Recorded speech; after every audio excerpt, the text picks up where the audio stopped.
Magandang araw ng Biyernes po mga bayang karerista. Magbibigay na po tayo ng tip, giya at impormasyon para sa araw na to, April 26, 2024. Tara!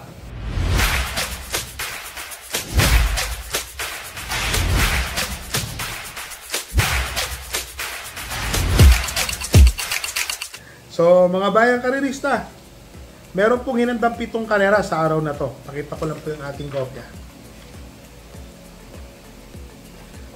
So mga bayang karerista, ang start time po ng karera ay sa garap na alas 5 ng hapon. So ito pong karera na ito, meron pong 1,200, isa, dalawa, tatlong 1,200 at 4 na 1,400 meter race. So ang start time po ulit alas 5 ng hapon, mga bayang karerista. Kanina po, sobrang init at talagang napakainit po, sakit po sa ulo pag lumabas ng bahay. So simulan na po natin magbigay ng tip at giya. So dito po sa race number 1, 3-year-old and above maiden race. So 1,200 meter race. First choice po, entry number 5, Polite Bell. Ito pong sila Polite Bell, mga bayang karerista, matagal na po itong tumatakbo. So may mga ibang tiyempo po ito si Polite Bell. Yun nga lang po, matataas po nakakalaban niya. Pero mainam naman po yung kabayo na to, mga bayang karerista ha. Lalo na po may nag-barrier po ito recently lang. Balita ko, magaling po. Ang tingin ko po makakalaban niya yung entry number 4 na si Watery Canyon. Ito pong si Watery Canyon, tumakbo po ito nung nakaraan. Mukhang kinulang lang po ito, mga bayang karerista. Sama po natin, malay nyo. Maganda po ang karera. May kahirapan po yan ha, mga bayang karerista. Alam nyo na, iba po talaga. At naglagay po ako ng third choice. Ito pong entry number 2 na si Marengo. Ito po kasing si Marengo, para sa akin po, may inam po ito. May napanood po akong barrier na ito, mga bayang karerista. Tingin ko po, magandang dihado po ito. So dito po sa race number 1, first choice po, entry number 5, Polite Bell.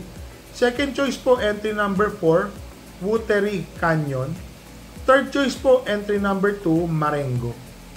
So dito na tayo sa race number 2, mga bayang karerista, 7 runners po. May kabayo po ang inyong lingkod na si Shining Angel. Si Shining Angel po, third choice ko po yan. Labas po yan, mga bayang karerista. Yun nga lang, tinitignan ko dito, may kalaban po kasi sa una na magaling, na matulin, yung Eunice and Aya. Matulin po yan. Si Shining Angel po, may tulin din po yan. Yun nga lang po, mas matulin po si Eunice and Aya at mas matulin din po si Baling Ricky. Kaya yung kabayo ko po, nilagay ko po third choice. Baka mamaya sila po yung maghabulan, makapanood po ng boxing yung kabayo natin, si Shining, manalo po. Meron na po yan. Mainam na po yung huling tinakbo niyan.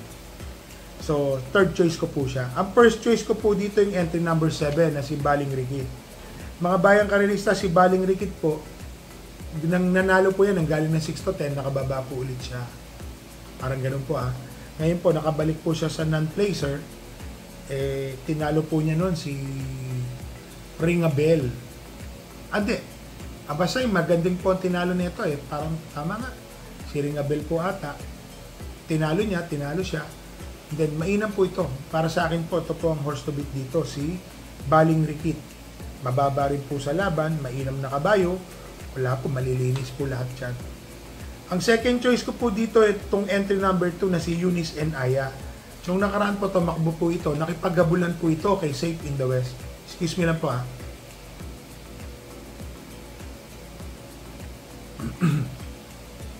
Siya po yung humabol kay Safe in the West po. Si Eunice and Aya. So sa tingin ko, mga bayang karerista, may panalo po ito. Lalo na maganda po ang numero, baka hindi na po sila pagbigyan nito sa una. Iuna na po ito si Eunice and Aya. At dito ko po ipapasok na third choice, yung kabayo ko po, si Shining Angel. Alam nyo na, basta labas, malay nyo manalo, dihado, sabog ang monitor po. So dito po sa race number 2, first choice po, entry number 7, Baling Ricky. Second choice po, entry number 2, Eunice and Aya. Third choice po, entry number 6, Shining Angel. So dito na tayo sa race number 3, mga bayang karerista, 10 runners po, 1,400 meter race. First choice ko po, entry number 2, Caraga Wonder. Matuling kabayo po ito, kayang tumapos po nito. Dati po itong tumatapos ng 1.28 sa same distance po. mas malakas pa ho yung nakakalaban niya rito. So sa tingin ko po, lamang na po ito. Ang second choice ko po dito, yung entry number 1 na si Himanshi. Bakit to? Kung sakali po na magkakaroon po ng early speed battle, yung Caraga Wonder, yung number 4 Abalicious, yung number 7 Teng Enteng, at yung pong entry number 10 na si Asik Asik Pulse, makakarating po ng ugandong-ugando yung entry number 1 na si Himanshi. Kung sakaling ganun po. Kaya siya po ang aking second choice. So dito po sa race number 3, ulitin ko lang po. First choice ko, entry number 2, Caraga Wonder. Second choice po, entry number 1, Himanshi. So dito na po tayo sa race number 4, mga bayang karerista. 8 runners po, 1,200 meter race. Rating 5 split placer po ito. First choice ko po, entry number 6, Raha Bago. Papatnubayan na po ni JD King Flores. Tingin ko po, malaki po ang panalo nito kasi kung pagmamasdan nyo po, ang dami hong matulin. Sila po yung mga maghahabulan dito. Sinag, The Justifiable, alam nyo naman, Raha Bago, manonood ng kwarto pwesto, mananalo po. Ang second choice ko po dito yung entry number 5, Justifiable. Natingin ko malaki po ang panalo nito, si Justifiable. Kasi nilabanan niya na si Sinag nung nakaraan. Si Sinag po parang papaiwan na po sa salida, naiwanan. Si Justifiable po, tingin ko mga bayang karerista, kaya pong tumapos nito sa distansya po na 1,200 meter race. Naglagay po ako ng third choice, yung entry number 3 na si Lightning Bolt. Si Lightning Bolt po, kung mapapanood po yung mga takbo niyan, medyo consistent po yan. Always in the money, always na nandoon po si Lightning Bolt. Nakatutok na nakatutok. Baka mamaya biglang kumalas sila, magkalasan Si Lightning Bolt po, nandoon lang na nandoon, nakaabang lang po yan. Malaki po ang panalo niya. So dito po sa race number 4, first choice po, entry number 6, Raha Bago. Second choice po, entry number 5, Justifiable. Third choice po, entry number 3, Lightning Bolt. So dito na po tayo sa race number 5, mga bayang karerista. First choice ko po, entry number 9, Full Combat Order. Para sa akin po kasi, binalik po kay Pamboy Ponce. Tingin ko po, kayang-kaya po niya itong i-rate. Kagaya po ng mga pinanalo niya po ito. 1.26 po ang tinapos na ito. 26 medya, parang ganon. Pag naulit ni Pamboy yun, malaking-malaki po ang panalo niya rito. Ang second choice ko po dito, yung entry number 4, Magandang Dilag. John Alvin Gusi po ang papatong. Tingin ko naman, may panalo po ito. At kung mapapansin nyo po, tumapos po na nakarasin Magandang Dilag na segundo, kung di po ako magkakamali, kayang-kaya niya po yung manalo. Ang third choice ko po dito yung couple entry na 2 and 2A. Queen Louise and 2A Ridgers. Ito pong si Queen Louise, mga bayang karerista, parehas may panalo, saka si Ridgers. Yung Ridgers po is imported. Si Queen Louise po, galing din po ito sa mainam na panalo, kagaya po ni Ridgers. Si Ridgers po, 1.27 po ang tinapos. May punto 3 po ata o 4. And then si Queen Louise naman po, consistent naman po siya ng 1.28, 27 medya. Tingin ko, malaki po ang panalo ng couple entry na to. So, dito po sa race number 5, first choice po, entry number 9, Full Combat Order. Second choice po, entry number 4, Magandang Dilag. Third choice po, couple entering 2 and 2A, Queen Louise and 2A Ridgers. So, dito na po tayo sa race number 5, mga bayang karerista. 12 runners po. Meron po tayong takbo dito, si Chef Cat. Distansya po ni Chef Cat, 1,400 meters. Tingin ko po may panalo naman si Chef Cat, yung entry number 10 po. Kasi si Chef Cat po nung nakaraan, medyo inapro po natin siya. Labas ang galing po talaga nung nanalo. Medyo malakas lang po talaga yung nanalo. Pero si Chef Cat po, ang may pagmamalaki ko po, gumaganda na po yung katawan niya. Maganda na, kumpleto po sa, alam niya na, sa chicha, lahat ng binibigay. Talagang ginagawa po natin yan. So, tingin ko po malaking improvement po ang itatakbo po lalo ngayon ni Chef Cat. Kayang-kaya na po ni Chef Cat. Tingin ko, second choice ko po siya. Malaki na po ang panalo niya. Ang first choice ko po dito yung couple entering 3 and 3A to Make a Difference and The Chosen One. Ito po kasing si Make a Difference, mga bayang karerista, Parang tinalo na rin po niya si Shotcut kung di po ako magkamali. Kaya lang mga bayang karerista, gaya po ng sinasabi ko, make a difference po, gumawa po yan ng 1.28 sarado. Napakainam po. Kaya lang nung huling takbo po niya, may kakopol entry pa po siyang isa, hindi po maganda ang kanyang pinakita dahil masama po yung naging salida, saka natabunan na po sila. So para sa akin po, first choice ko po yan, 3 and 3A, make a difference, and 3A, the chosen one. Ang second choice ko po dito yung entry number 10 na si Chef Cat. Kagaya po ng sinabi ko kanina, may panalo po yan. Ang third choice ko po dito yung entry number 2 na si Silver Glow, O'Neil Cortez.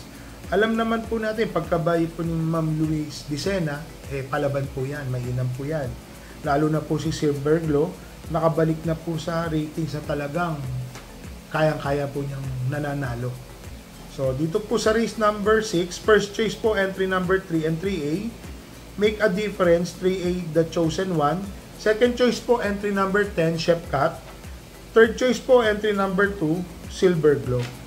So, dito na po tayo sa last race po, race number 7. 13 runners po. First choice po, or singling ko na po ito. Entry number 8, Autumn Shower, and 8A, Rainy Days. Wala po akong makitang tsumitsyempo na kagaya po ng tsyempo ni Autumn Shower na 1.27 dito, mga bayang karerista. Yun lang po masasabi ko. Siguro po kung mamomroteksyon po ako dito, ito po, hawak ko na po ang aking magandang ballpen. Ang kukuhanin ko po dito, yung entry number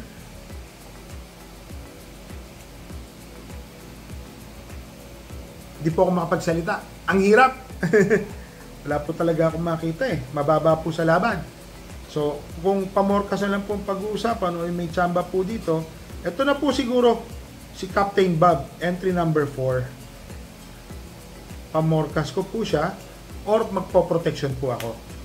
So, dito na po tayo sa last race po. Ulitin ko lang po 8 and 8A. 1 for the day ko po. Autumn Shower, 8A, Rainy Days. Kung magpo-protection po tayo or pamorkas, mas diado, konti lang po Entry number 4, Captain Bob. May takbo po ito, napanood ko. Tinalo po niya si May 10 sa GBT. So mga bayang karerista, eto na po.